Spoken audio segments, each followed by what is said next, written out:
Well, hey, Bridge Church, it's Pastor Derek coming to you with a daily devotional. I hijacked Pastor Chris because I had something that was just super strongly on my heart. Because about a year and a half ago, my wife and I bought our house, and it was a crazy experience. We house hunted for a couple of months. Some houses that we just loved, we'd put our offer in. There was an offer above us, or it came in before ours. Others, like we looked at the pictures online, it looked great, and then we walked into the house and we're like, oh, I got to get out of here. I got to take a shower. Like this is just nasty. Like I'm sure there's stuff crawling around underneath my feet right now. Just one of those experiences. But we finally found the house that we felt was right for us. The stars aligned. We saw it at the right time. We got our offer in, and I'll never forget sitting in the living room of my aunt's house.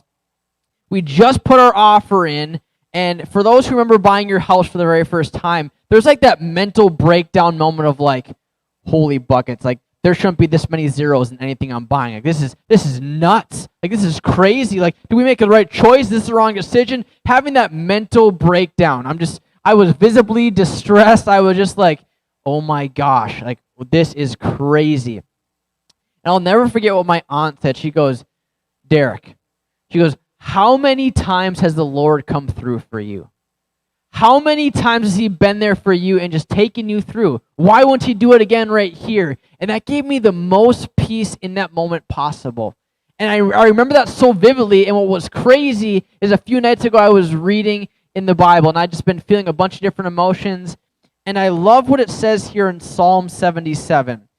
When you read the beginning of the chapter, it's about David, and David is stressed. He is like so beyond stressed and scared that it says right here, he can't even bring himself to pray. He can't sleep. He can't even cry anymore because there's nothing left. He is so wound up. And it goes on for 10 verses about how wound up he is. But it says right here in verse 11, but then I recall all you have done, O Lord. I remember your wonderful deeds of long ago. They are constantly in my thoughts, and I cannot stop thinking about your mighty works. Church, I want to come to you today, wherever you're at.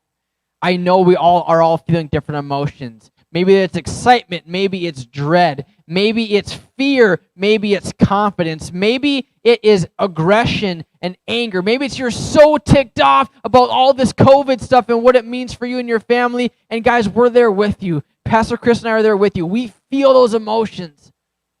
But today I've been challenged to remember that God has been there for me. He's been there for Pastor Chris. He's been here for this church so many times before, and he's going to be there for us now.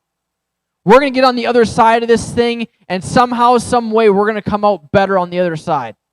So wherever you're at today, I want to encourage you, come exactly as you are, because the Lord has you, he's with you, and he'll never leave you. We're in this together, church family, and I'm excited to see what God is going to do on the other side of it. We're in it together. I love you all. Have a great rest of your day.